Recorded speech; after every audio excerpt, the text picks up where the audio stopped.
Hey, welcome to Time to Run.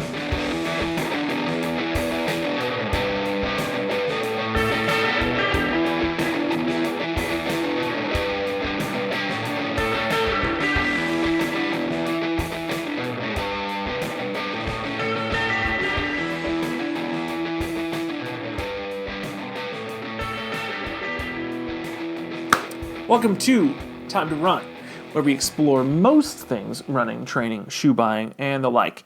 My name is Joel, your friendly, average, everyday runner. I have an 8-to-5 job, I have a family. I want shoes on a budget, and don't tell anybody, but I don't run faster than most runners. All of it summed up in a 200-pound package. What's not to like? Don't answer that. If there's anything you liked about this video, please like it, share it. And share it with somebody you think would enjoy it. If you send it to somebody who you didn't think would enjoy it, that would be awkward for everyone. Before we dive in, if you want more of these videos, please consider subscribing, ringing the bell. It helps with the channel and tells me that you want more content, which would make me pretty sad if you didn't, so that'd be on you. All right, let's dive in. So, welcome to my review of the Saucony Axon 2. I'm going to be going over a couple of things with you about my experiences with the shoe. I did a couple of runs with it.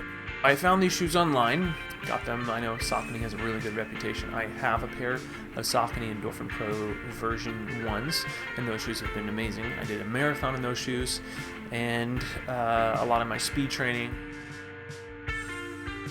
So I took 2 runs in these shoes, both in high temperatures, in the middle of the day. One of them was more of a tempo day. I wouldn't exactly say speed day, but it kind of had some elements of that. The second one was actually a Maffetone workout. That was 4.65 miles. I'll go over the stats later. And that was when I tried to keep my heart rate down to 145 beats per minute, just keeping the paces nice and slow.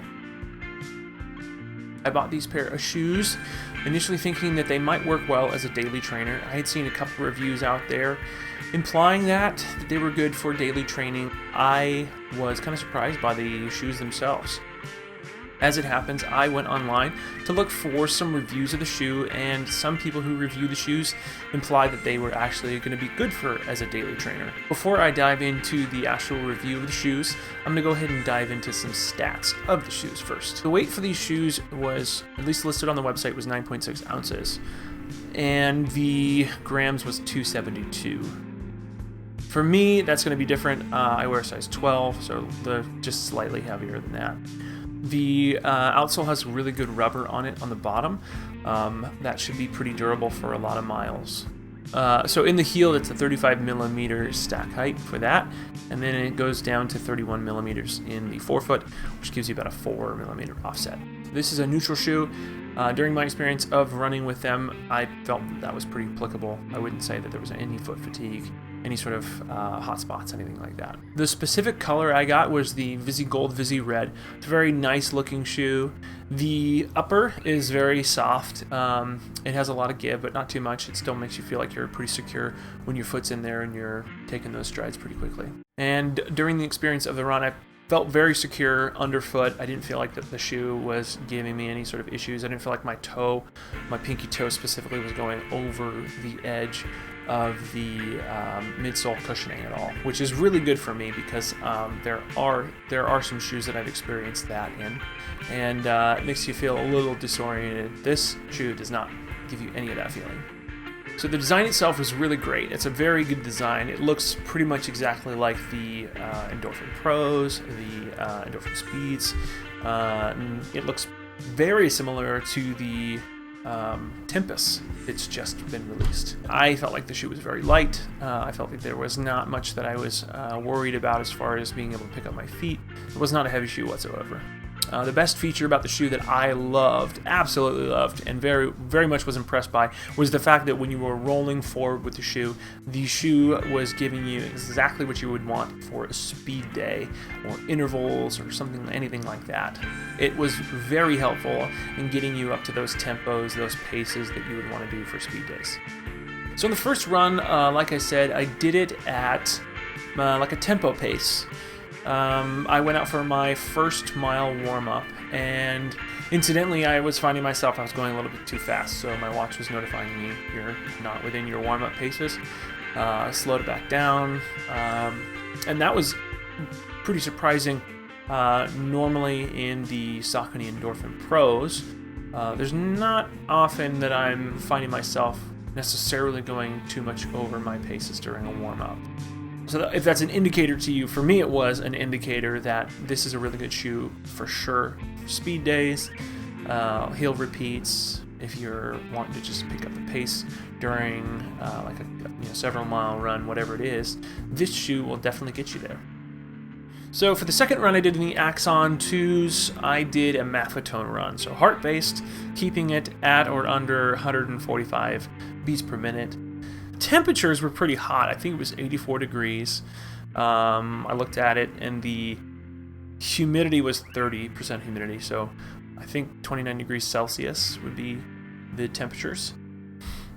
And the run was a 6.2 mile run. Paces were 10:55 per mile, so relatively slow. And the heart rates were right, I think, about 145 beats per minute. And during that run, I didn't try to push any of the paces. There was some minimal elevation gain. There was 1 hill, I think.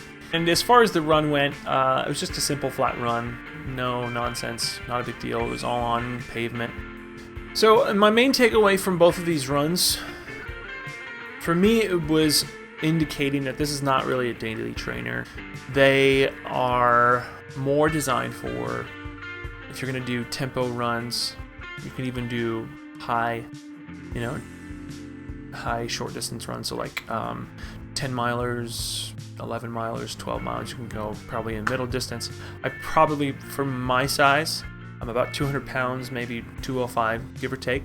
And the Axon 2s are very comfortable, I will say that.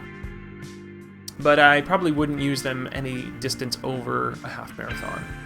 Personally speaking, they might even not be super comfortable for that. But as far as when you're wanting to get out there and do some great paces, if you're wanting to do them at paces that are more speedier than more comfort, I would say these are probably a great shoe for you. But if you're at my size, 200 plus pounds, I wouldn't say this would necessarily lend itself for you as a daily trainer. So my foot strike is more on the forefoot or the midfoot. Heel strikers might appreciate the shoe a little bit more. So the long and short of it, the main takeaway, am I going to be using these shoes in my shoe rotation? As much as I like the Saucony Axon 2s, I will not be implementing these into my shoe rotation. Reason being is I already have a pair of Saucony Endorphin Pro version 1 shoes. They're the carbon fiber plated shoes that Saucony released a couple years ago. Those are my speed day shoes. Because these are speed day shoes, I don't have a need to replace them. Also, because they're not a daily trainer, I'm not going to be replacing them with my current daily trainers, my Asics Novablast version 1s. I've been using those since September of last year. They've been working out good. They're probably at 450, 460 miles at this point. I'd say they have another 200, maybe 250 left on them for mileage. So the search continues for a daily trainer. So if you bought these shoes, let me know what you've actually used them for. Do you use them as a speed day shoe? Do you use them as a daily trainer? Do you use them for any sort of repeats? Do you use them at the track? Do you use them for trails? I mean, anything. Let me know in the comments what you use those for. Let me know what your next shoe purchase is. Is it going to be a daily trainer? You're going to get something with a carbon plate? You're going to get those AirPod shoes? Are you going to get something that's going to be super colorful instead of more functional? Do you even have a shoe rotation? Is that something that's on your list?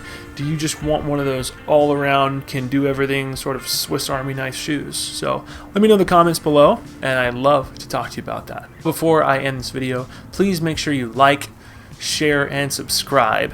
It really goes to help out the channel, help out me, lets me know that you want to keep watching videos like this. So until the next video, if a friend ever asks you what's your favorite running YouTube channel, please tell them it's time to run.